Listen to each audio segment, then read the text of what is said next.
आप करके तो लोगों को बीमार करने के लिए भी साथ में एक हॉस्पिटल भी बना दो। यहाँ पर ये फ्लड जोन डिक्लेयर है और बीच में म्यूनसिपलिटी है, उधर स्टेडियम बना दिया, साथ में एक द्वार के साथ उधर स्टेडियम है, इस द्वार के साथ इधर पार्क हो गई। और सेंटर में ये देखो हमारी सरकार की नाअहलियत कि सरकार ने यहाँ पर म्यूनसिपल कॉरपोरेशन वालों को बिल्कुल मरकज़ में रखा है कि इसकी जो स्मेल है ये दाएं बाएं नहीं जानी चाहिए। फिर जो पार्क में सैर करने के लिए आए वो होश में है और बेहोश होकर यहाँ से वापस जाए।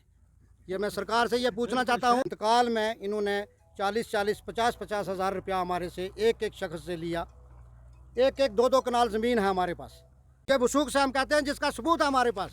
ये इंतकाल S-432 की ये नकल एक नहीं, जितने लोगों का हुआ है ये सब हमारे पास मौजूद है। ये अच्छे तरीके से आप देख लीजिए। ऐसे मुलाजम जो आके प्रपोज करते हैं उनके लिए ये शर्म की बात नहीं है तो और क्या। सरकार का पैसा क्यों नाजायज खर्च कर रहे हैं? जो सरकार का पैसा किसी जगह पर लगाओ, गरीबों के हॉस्पिटल में लगाओ, हॉस्पिटल बनाओ। ये ऐसे ना। मैं जनाब एक फौजी रिटायर आपसे हाथ जोड़ के विनती करता हूँ कि आप आए यहाँ पर, हमारे ये घराट भी तो कम से कम निकालो। ये हमारी ज़मीनों के बारे में भी कोई सोचो। फ्लड जोन में आप पार्क बना रहे हो, बिल्कुल फ्लड जोन है जनाब। देखो इधर दरिया चारों तरफ, उधर रिटायर हो गया तो अब हमारी ये कदर हो रही है। वो खासकर मैं होम मिनिस्टर साहब से, जनाब ये पैरामिलिट्री फौज तो आपके अंडर है। आज मुझे रोना आ रहा है जनाब। मैं रिटायर होकर मैं रोने के काबिल हो चुका हूँ। तो जब तक मैं श्रीलंका में सर्विस कर रहा था उस टाइम मैंने एक जगह अलाटमेंट करवाई अपने कमांडर साहब के थ्रू। DC साहब पूंछ ने उस टाइम की।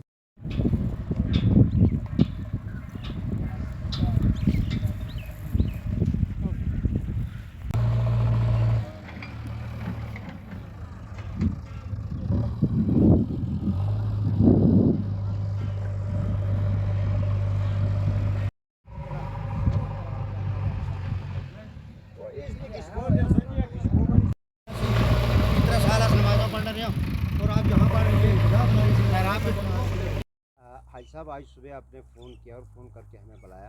आपको क्या परेशानी आ रही है कि मीडिया के सामने आना पड़ा? देखिए, मैंने फ़ोन करके आपको बुलाया। मैं आप मीडिया हजरात का तहे दिल से शुक्रगुज़ार हूँ कि हमारी कॉल पर आपने लब्बैक की है और आप यहाँ पहुँचे हो। हमारे मुश्किल वक्त में आपने हमारा साथ दिया और हमारी दबी हुई आवाज़ को बुलंद करने के लिए आप यहाँ पहुँचे हो। मैं आपका शुक्रिया अदा करता हूँ। हमारा आने का, आपका बुलाने का ये मकसद है कि ये नंबर खसरा 223 जो था ये स्टेट लैंड थी। यहाँ आबो अजदाद से हमारे माल मवेशी, घास चराई और हमारी ज़मीनें यहाँ थी।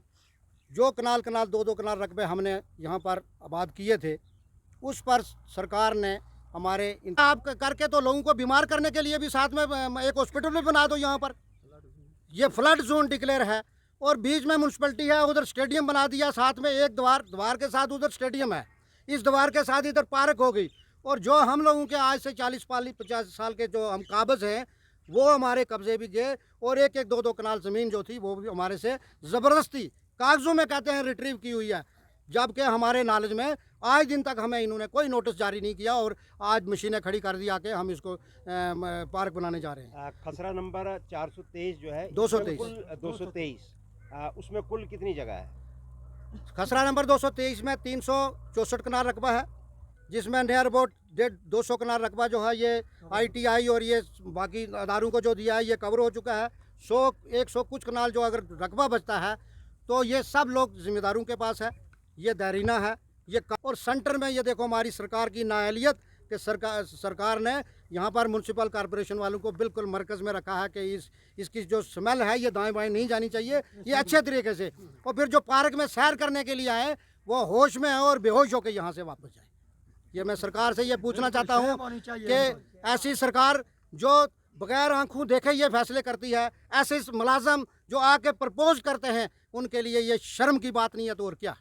कहीं ना कहीं सरकार फंड्स मुहैया करती है और ज़िला इंतज़ामिया के ऑफिसरान जो है उनको इन चीज़ों पे नज़र रखनी चाहिए। तो ज़िला इंतज़ामिया से आपकी क्या दुआ है? मेरी ज़िला इंतज़ामिया से ये अपील है कि फ़ंड 2 करोड़ 30 लाख रुपया आप इससे पार्क में खर्चा करने के लिए जा रहे हो, तो यही खर्चा आप करके तो।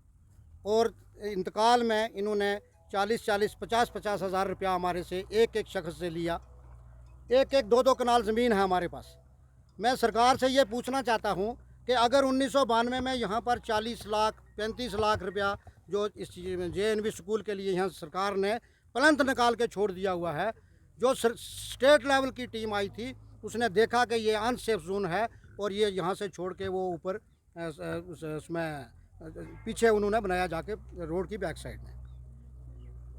मैं ये पूछना चाहता हूँ कि म्यूनसिपल कॉरपोरेशन को यहाँ लाया, एक अदारा इन्होंने ITI कायम किया यहाँ पर, जो बहुत बड़ा अदारा होता है जिसमें ट्रेनिंग इंस्टीट्यूट अदारा है, वो उसको भी साथ में बनाया हुआ है, यतीम खाना भी साथ में बनाया हुआ है, शीप हस्बेंड्री का एक वो भी यहाँ पर एक ऑफिस बनाया हुआ है, और यहाँ एक पार्क भी बना रहे हैं।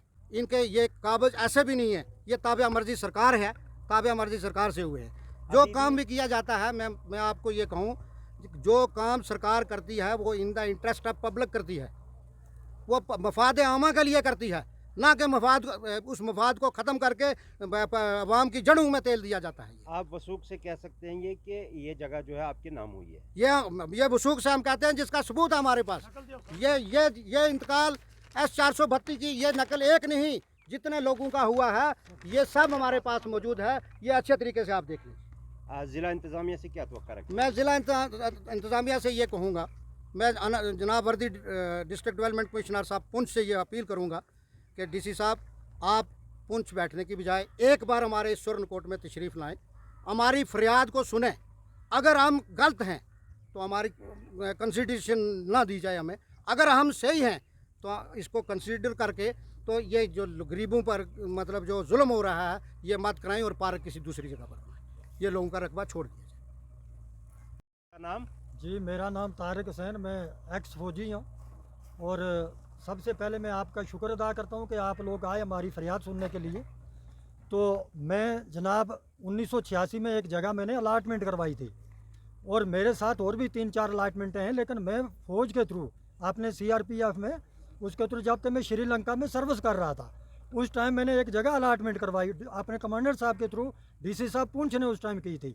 अब वही अलाटमेंट उसके बाद जो है वो इंतकाल होता है 2009 में, जो कि LB7 क्या बोलते हैं, S432 ये इंतकाल होता है, जो कि हमारे पास वो पूरे इंतकाल की कापियाँ हैं।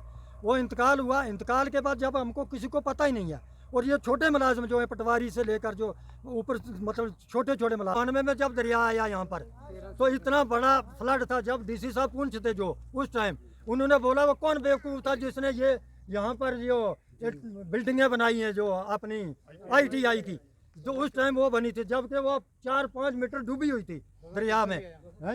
उसके बाद 214 में फिर फ्लड आया 2014 में। तो अब बताओ कि बार बार फ्लड जोन में ही घुसे जा रहे हैं। पूछता नहीं सरकार का पैसा क्यों नाजायज़ खर्च कर रहे हैं? जो सरकार का पैसा किसी जगह पर लगाओ, गरीबों के हॉस्पिटल में लगाओ, हॉस्पिटल बनाओ। जो ऐसे नाजायज़ खर्चा करने से ना लोगों को फ़ायदा ना सरकार को फ़ायदा। अगर सरकार को फ़ायदा तो बनाओ। एक 6 महीने की बात है, 6 महीने के बाद आप देखना अल्लाह करेगा या कुछ भी नहीं रहेगा, बिल्कुल फ्लड आएगा और ये जाएगा। तब मेरी बात अब याद रखना। आज बड़े मुलाजिम जो हैं इन्होंने बगैर देखे ही आकर चुपचाप जना बोलते हैं जी खारिज हो गए आपके इंतकाल। मैं सबसे पहले DC साहब से और अपने गवर्नर साहब से अपील करता हूँ, रिक्वेस्ट करता हूँ कि मैं एक फ़ौजी होने के बाद नाते रिटायर हो गया तो अब हमारी ये कदर हो रही है। और ख़ास कर मैं होम मिनिस्टर साहब से, जनाब ये पैरामिलिट्री फ़ौज तो आपके अंडर है, आज मुझे रोना आ रहा है जनाब। मैं रिटायर होकर मैं रोने के काबिल हो चुका हूँ कि हमारे साथ इतना बेइंसाफ़ हो रहा था, हम लोगों के साथ क्या होगा, जबकि हम लैंडलेस पर्सन है, कुछ भी नहीं है हमारे पास। चेक कर सकते हैं आप। तो ये जो छोटे मुलाजिम हैं कम से कम इनके पास जो नकल नहीं देते ये जो आप वो खारिज हो गए, आप चले जाओ जी, आप खारिज हो गए। आप बताओ कि हम अब कहाँ जाएं? हमारी यही रिक्वेस्ट है, हम लास्ट यही कहते हैं कि प्लीज़ हम पर ये इतना जुल्म न किया जाए, हमारी जो जगह हैं वो बाहर रखी जाएँ जितने लोगों की भी हैं। और ख़ासकर जो मेरी लाटमेंट है, फिर हमारे जनाब बाप दादा से जो तकरीबन ये देखो पीछे 2 घराट हैं, ये 2 घराट आज से नहीं है, ये 1950 से हुए हैं, जबकि 1971 में इसका इंतकाल होता है, जबकि तहसील मेंढर थी, जब सुरनकोट तहसील भी नहीं थी तब के ये घराट हैं। तो इंतकाल भी हो गया। उसके बाद जनाब आज वो बोलते हैं जी पैरामीटर के अंदर हो रहे हैं, वो भी कम से कम उनको बाहर तो निकाल दो।